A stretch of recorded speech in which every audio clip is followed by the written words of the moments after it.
ओम गुरुभ्यो नमः ओं गं गणपतये नमः ओं हनुमते नमः ओं रं रामाय नमः ओं मातेश्वर्यै नमो नमः ओम ओम। गुमशुदा प्राप्ति।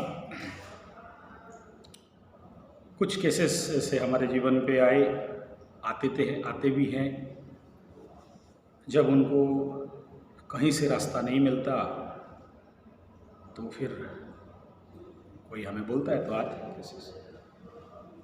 तो कैसे निर्धारण करेंगे कोई गुमशुदा है और वो प्राप्ति होगा नहीं होगा? ऐसे बहुत केसेस हैं। एक माई का हस्बैंड भाग गया और 12 साल से आया नहीं, फिर वो चूड़ी उड़ी तोड़ दी और माथे का सिंदूर इंदूर मिटा दी लेकिन 12 साल के बाद आ गया।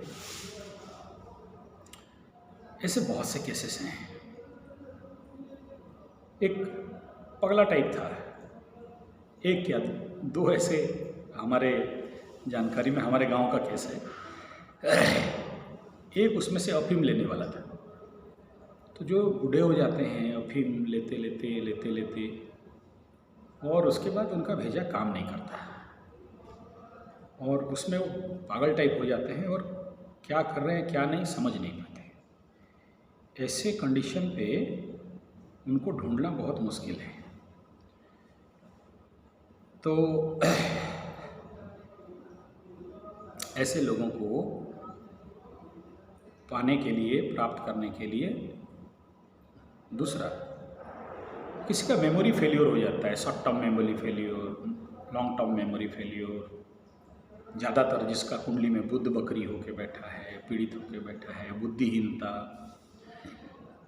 कुछ लोग क्रोध में भाग जाते हैं, कुछ लोग जानबूझ के भाग जाते हैं, कुछ लोग किसी को ले के भाग जाते हैं। ले भागा केस मिलेगा नहीं मिलेगा, प्राप्ति हो सकता है नहीं हो सकता है।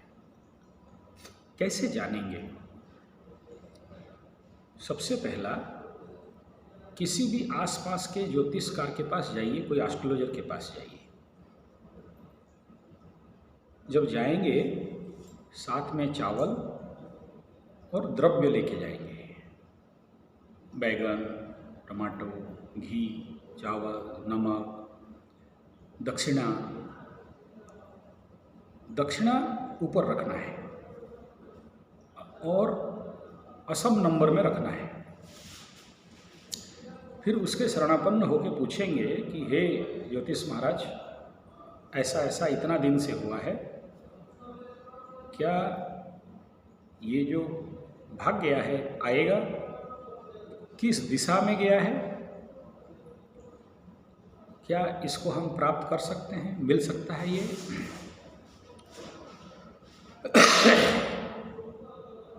किस दिशा में ढूंढने से मिलेगा? ये प्रश्न करेंगे।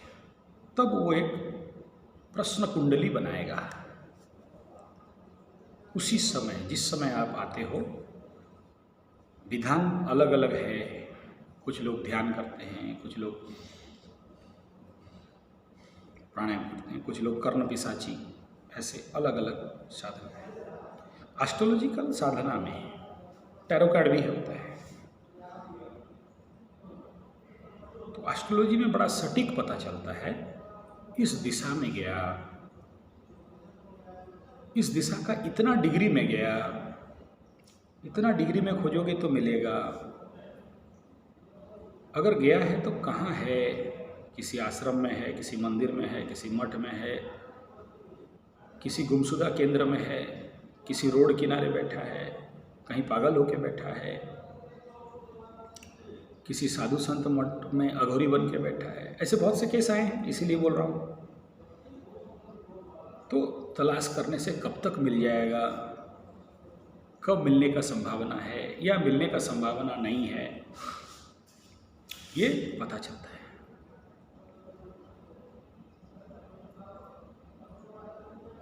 ये जो प्रश्न कुंडली जिसको पूछोगे, देखिए, प्रश्न कुंडली हो या कुंडली हो, जब भी इसको किया जाता है तो दोष लगता है। आपको तो नहीं बोल सकता हूँ कि दोष निवारण करो, वो तो मुझे करना है क्योंकि मैं कुंडली खोला हूँ।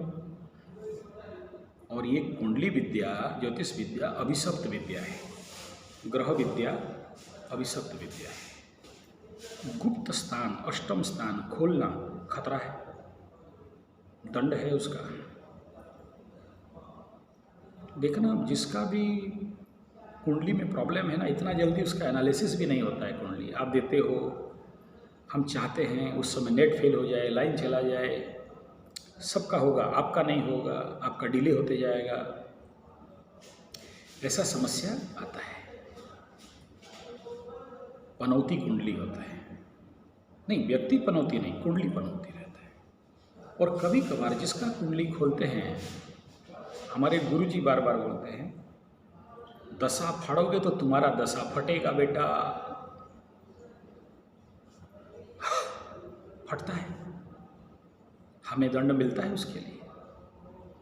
अगर उतना जब तक पूजा पाठ हवन कीर्तन मार्जन नहीं करे ना, ये ग्रह तो हमें भी पलटा दे।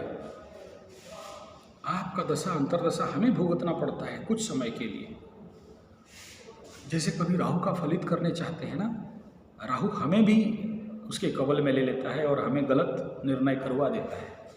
इसलिए बहुत सिद्धि मंत्र पाठ करके, कुंडली को प्रणाम करके, नवग्रह को प्रणाम करके, नवग्रह को आहुति दे के, नवग्रह को भोग दे के, पूजा करके फिर जाके कुंडली खोलते हैं। और उसका दंड के लिए प्रायश्चित हवन करते हैं। इसीलिए आपसे दक्षिणा लिया जाता है कि आपका रिष्ट खंडन हो। आप तो नहीं करोगे, मैं तो खुल दिया आपका कुंडली, दंड तो मेरे ऊपर। तो जो दक्षिणा लिया आहुति करेंगे, गौ माता को खिलाएंगे, चिड़िया कौवा कुत्ता इनको देना है, प्रकृति को देने के लिए पेड़ लगा देना है।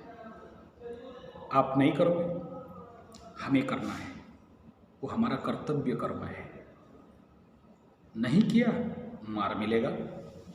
खा गया अष्टम का पैसा, अष्टम माने समझते हो ना, मसान घाट, मृत्यु स्थान, गुह्य द्वार, गंदा पैसा। इसलिए एस्ट्रोलॉजी कोई करना नहीं चाहता इतना जल्दी, और जो उघाड़ता है उसको बहुत ठोकाई मिलता है। तो उसका पैसा बड़ा खतरा है। इसलिए हम पंडित लोग बहुत सोच समझ के इन पैसाओं का सावधानी से यूटिलाइज करते हैं। तो बाप कह रहा है कि मतलब है, आप जब भी कोई प्रश्न कुंडली के पास जाते हो, उसे ये विधान में जाके प्रश्न करना।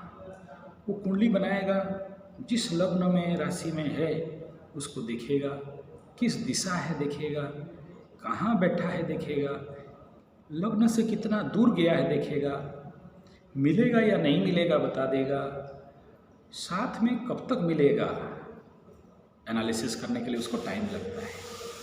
किस नक्षत्र में बैठा है, अगर प्रत्यारी बद्ध विपद तारा में बैठा है तो वो विपद में होगा। तो इस प्रकार वो नक्षत्र में अगर गया है तो मिलेगा या नहीं मिलेगा। पकड़ लो गंडमूल में चला गया है, मुश्किल है मिलना। जिस समय प्रश्न किया उस समय का लग्नेश 6, 8, 12 में भाग गया, संभावना कम होता है। केंद्र में गया, हाँ मिल सकता है। तो ऐसा अलग अलग सम राशि, विषम राशि, स्त्री कारक राशि, स्त्री संज्ञक राशि, पुरुष संज्ञक राशि, बहुत सारा विषय है। तब जाके उसका एनालिसिस निकलता है। तो मैं इसको इसीलिए बोला क्योंकि ये जो मैं वीडियो छोड़ा हूँ, आज उनका 13 महीना के बाद उनको प्राप्त हुआ। वो जो भाग गया, हज गया था, गुम हो गया था, वो थोड़ा सा मेंटली इज़ नॉट साउंड। 13 महीना के बाद इतना लंबा दाढ़ी फटा टूटा पहन के किसी रोड किनारे,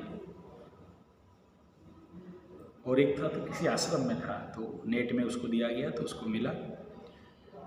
फिर ये घर वालों को संपर्क किया और फिर लेके आए, रिकवरी हुआ। गुमशुदा तलाश में प्राप्त हुआ। तो उसके नाम पे फिर जो जो भगवान के पास संकल्प किए थे उसी हिसाब में पूजा पाठ करके शांति किया गया। ये एक तरीका है, सफलतापूर्वक मिला, इसलिए मैं ये वीडियो बनाया।